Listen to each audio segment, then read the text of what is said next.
Hello students, today we will discuss the most important and it's very good chapter for ETT students for their master cadre exam.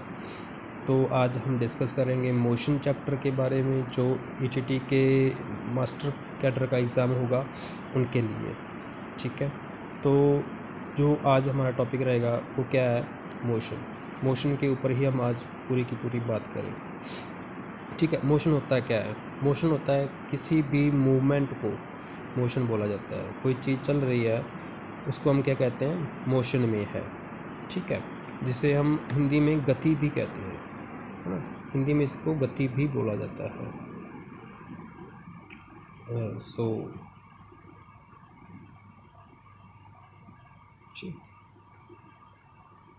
सो हिंदी में इसको गति भी कहते हैं। तो होता क्या है मोशन के बारे में हम जान लेते हैं थोड़ा सा।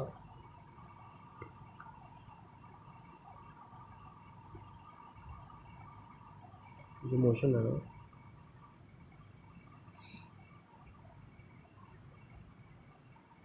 मोशन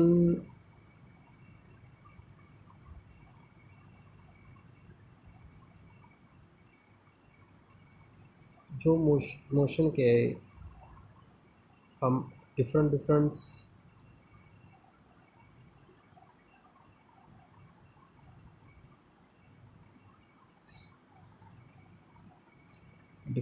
जो हैं मोशन के, वो हम पढ़ेंगे। How many types of motion. So first हमारे पास है non uniform motion. Non uniform motion में क्या होगा कि जिस वो वाला मोशन, बॉडी, कोई भी बॉडी जो अनइक्वल डिस्टेंस को कवर करे। अनइक्वल डिस्टेंस मीन्स कि पहले तो वो मान लो 5 मिनट में, पहले 5 मिनट में वो कितना कवर कर रही है, 10 किलोमीटर। ठीक है, सपोज, और नेक्स्ट 5 मिनट में वो कवर कर पा रही है ओनली 5 किलोमीटर। ठीक, तो ये अनइक्वल डिस्टेंस हो गया ना। मतलब पहले तो 5 मिनट में 10 किया, अगले 5 मिनट में सिर्फ 5 किलोमीटर ही तय उसने कवर किया। तो इसको क्या बोला जाता है, नॉन यूनिफॉर्म मोशन। एक जैसा मोशन नहीं है सेम इन टाइम इंटरवल में। ठीक, और इसके बाद नेक्स्ट आता है यूनिफॉर्म मोशन। यूनिफॉर्म मोशन में क्या होता है कि जो बॉडी है, कोई भी बॉडी, कार हो, गाड़ी हो, वो इक्वल डिस्टेंस करेगी इक्वल टाइम में। ठीक है, जैसे 5 मिनट में इसकी एग्जांपल हो यूनिफॉर्म की, तो वो क्या करेगी, 5 मिनट में 5 ही कर रही है।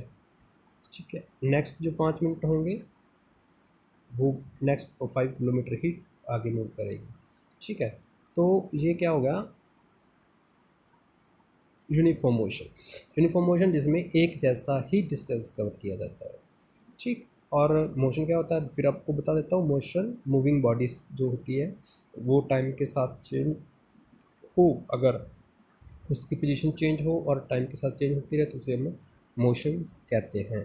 ठीक है जी, इसके आगे आता है डिस्टेंस और डिस्प्लेसमेंट। डिस्टेंस क्या होता है, actual length of path covered by moving object. जो लेंथ ऑफ पाथ कवर की जाए किसी मूविंग बॉडी के द्वारा, उसको हम क्या कहते हैं, डिस्टेंस। और डिस्प्लेसमेंट जो शॉर्टेस्ट डिस्टेंस हो इनिशियल और फाइनल पोजीशन में। ठीक है, ये हमारा क्या है, डिस्टेंस कवर किया यहाँ से यहाँ तक लेंथ जो होगी। और डिस्प्लेसमेंट में क्या होता है कि जो उसका जहाँ से स्टार्ट किया, ठीक है, मान लो यहाँ से चला और यहाँ तक आ गया, तो इसका जो डिस्प्लेसमेंट है ना, वो यहाँ से लाइन, ये तो डिस्टेंस होगा, और ये इनिशियल और फाइनल पॉइंट का वो क्या होता है, डिस्प्लेसमेंट होता है। ठीक है, शॉर्टेस्ट डिस्टेंस जो इनिशियल एंड फाइनल पोजीशन में हो उसे डिस्प्लेसमेंट कहते हैं।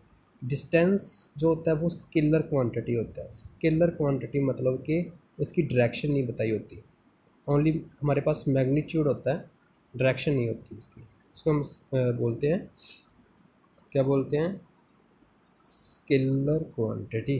ठीक है, तो आगे चलते हैं हम। नेक्स्ट जो हमारा है वो क्या है कि डिस्प्लेसमेंट क्या होता है कि जब हमने shortest distance between the initial and final position, जो जहाँ से चीज़ चली और एंड जहाँ पर हुआ उनकी मिनिमम डिस्टेंस कितना हुआ, जहाँ से हम शॉर्टेस्ट डिस्टेंस मेजर करें तो उसको डिस्प्लेसमेंट कहते हैं। डिस्प्लेसमेंट वेक्टर क्वांटिटी होता है, उसे हम वेक्टर क्वांटिटी होता है जिसमें डायरेक्शन बताई होती है। It has both magnitude and direction, magnitude भी होता है डायरेक्शन भी होती है, तो उसको हम क्या बोलते हैं, डिस्प्लेसमेंट।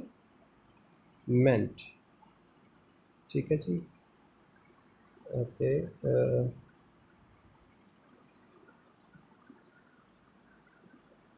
इसके आगे जो हमारे पास हमें बात करनी है वो क्या है कि मोशन जो होता है वो लीनियर मोशन भी होता है और सर्कुलेटरी मोशन भी होता है। तो हमने बात की uniform motion, non uniform motion, linear motion और सर्कुलेटरी मोशन। लीनियर मोशन में क्या होता है, जो स्ट्रेट लाइन में पाथ कवर हो। सर्कुलेटरी मोशन में क्या होता है, जिसमें दोनों ही आते हैं, डिस्टेंस भी और डिस्प्लेसमेंट भी होता है। एक सर्कुलर पाथ में उसमें मेज़र करना हो तो वो दोनों में आएंगे। ठीक है जी। और इसके बाद दूसरी बात आती है कि एक्सीलरेटेड मोशन।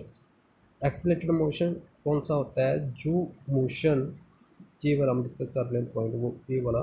सो क्या होता है, ये वाला मोशन जो increases in motions with time, time के साथ इंक्रीज करता जाए मोशन, उसको हम बोलते हैं एक्सीलरेटेड। एक्सीलरेटेड में जो टाइम के साथ इंक्रीज करता जाए मोशन, उसको हम एक्सीलरेटेड मोशन बोलते हैं। डी एक्सीलरेटेड मोशन जो डिक्रीज करता जाए मोशन, उसको हम डी एक्सीलरेटेड बोलते हैं। एक्सीलरेटेड मोशन में क्या होता है, uniform accelerated motion, non uniform accelerated motion, as it is, जैसे हमने ऊपर मोशन के बारे में बात की। ठीक है जी।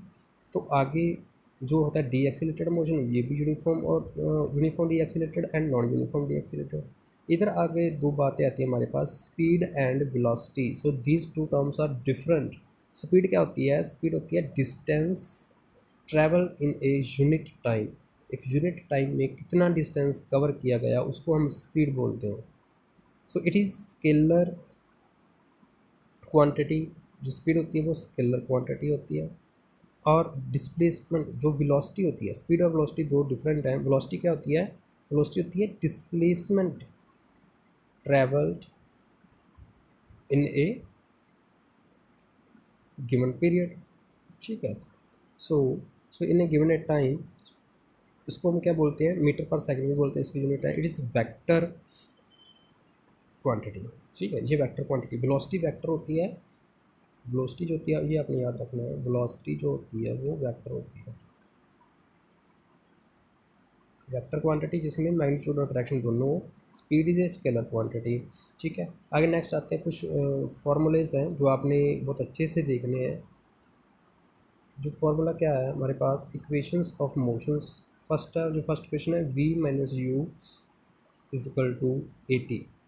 ठीक है, v minus u is equal to 80। And second equation is s minus u t is equal to half a t square. And next one is v square minus u square is equal to 2as। तो मैं यहाँ पे फिर से लिख देता हूँ, v minus u is equal to 80. So this is the first formula, and second is s is equal to ut plus half at square. ठीक है। So here is the v is the velocity, final velocity, initial velocity, acceleration, time, s is the distance or u is the initial velocity, t is the time, half at is the acceleration और ये t हो गया हमारे पास time. और उधर v square minus v square 2as, a is the acceleration, s is the distance. So आपको ये totally आपको मैंने एक ही डायग्राम में सब कुछ क्लियर कर दिया है। होप सो आपको क्लियर होगा और आप इसको अच्छे से समझ पाए। आप कमेंट सेक्शन में बताना अगर किसी और रिक्वायरमेंट हो किसी तरह की, तो प्लीज़ टेल मी।